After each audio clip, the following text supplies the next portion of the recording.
Hello everyone, দেখো এই প্রশ্নে কি বলেছে, নিচের ডি কক্ষক জোড়গুলির মধ্যে কোনটিতে ইলেকট্রন ঘনত্ব অক্ষ বরাবর থাকে। ঠিক আছে, এই প্রশ্নটা সঠিকভাবে উত্তর করতে হলে আমাদের কিন্তু ডি কক্ষকগুলো ভালো করে জানতে হবে এবং তাদের শেপগুলো মানে কীরকম ভাবে থাকে, এক্স ওয়াই এবং জেড এক্সিস বরাবর, সেটা আমাকে দেখতে হবে। দেখো তো ডি কক্ষক যেটা রয়েছে সেটা কি কি, একটা হচ্ছে D X Y, D X Z, D Y Z, D X square minus Y square, আর একটা হচ্ছে ডি জেড স্কোয়ার, তাই না? এতগুলো রয়েছে। তো এবার দেখো ডি এক্স ওয়াই যেটা, সেটা কি হয়, এক্স ওয়াই প্লেনে ধরো এটা যদি এক্স এবং এটা ওয়াই এক্সিস হয়, এটা এক্স এক্সিস এটা ওয়াই এক্সিস হয়, তাহলে পরে লোবগুলো এরকম ভাবে থাকে। ঠিক আছে, এটাকে আমি কি বলতে পারি, ডি এক্স ওয়াই। ওকে, এবার যদি আমি পরেরটা বানাই, এটা ধরো আমি বলছি এক্স এক্সিস, এটাকে বলছি জেড এক্সিস। ওকে, তাহলে কি হবে, ডি এক্স জেড। ওকে, তারপরে ধরো এটা হচ্ছে কি আমাদের এটা জেড এক্সিস, এটাকে বললাম ওয়াই এক্সিস। ঠিক আছে,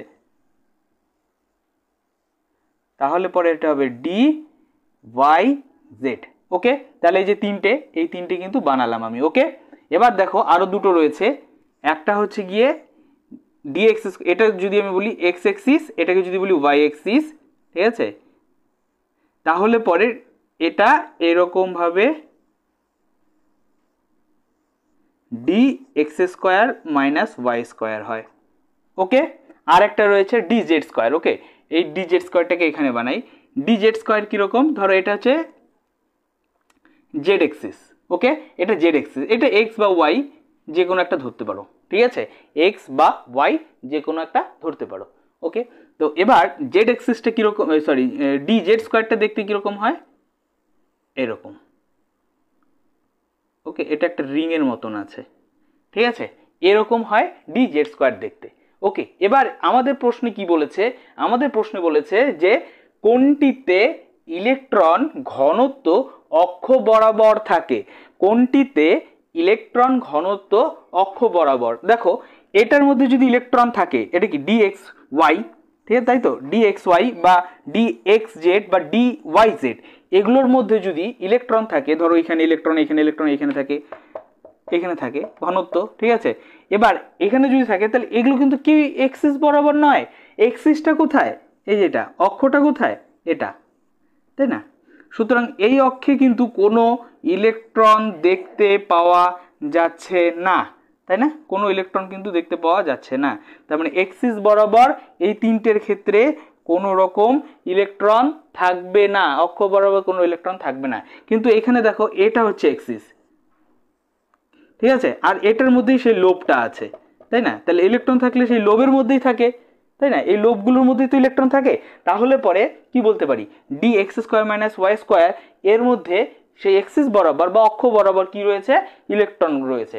দেখো জেটের ক্ষেত্রেও তাই, দেখো এটা হচ্ছে জেড এক্সিস, তাই না, আর লোবটাও আমাদের এখানে রয়েছে। তার মানে কি এখানে ইলেকট্রন থাকতে পারে, তার মানে জেড এক্সিস বরাবর। আবার ওয়াইটা দেখো, ওয়াইটা তো তাই এরকম ভাবে রয়েছে, তাই না, এরকম ভাবে। দ্যাট মিন এক্স বা ওয়াই, সেখানেও কিন্তু তার মধ্যে কি রয়েছে, ইলেকট্রন রয়েছে। তার মানে কি দাঁড়াচ্ছে যে ডি জেড স্কোয়ার আর D X square minus Y square, okay, এই দুটো ডি জেড স্কোয়ার এবং D X square minus Y square, এই দুটোর কি হয়, অক্ষ বরাবর কি থাকবে, আমাদের ইলেকট্রন থাকবে। ঠিক আছে, তাহলে পরে আমাদের এটা তো এটাতে থাকছে কিন্তু এটাই নয়, তার মানে এটা অ্যান্সার হবে না। এটাতে থাকছে এটাই নয়, তার মানে এটা অ্যান্সার হবে না। এই দুটো তো একটাতেও নেই, তাহলে এটা তো অ্যান্সার নয়, এটা হ্যাঁ, তার মানে ডি নাম্বারটা আমাদের কি হবে, সঠিক উত্তর হবে। বোঝা গেল? এইভাবে কিন্তু আমাদের করতে হবে। ওকে ওকে।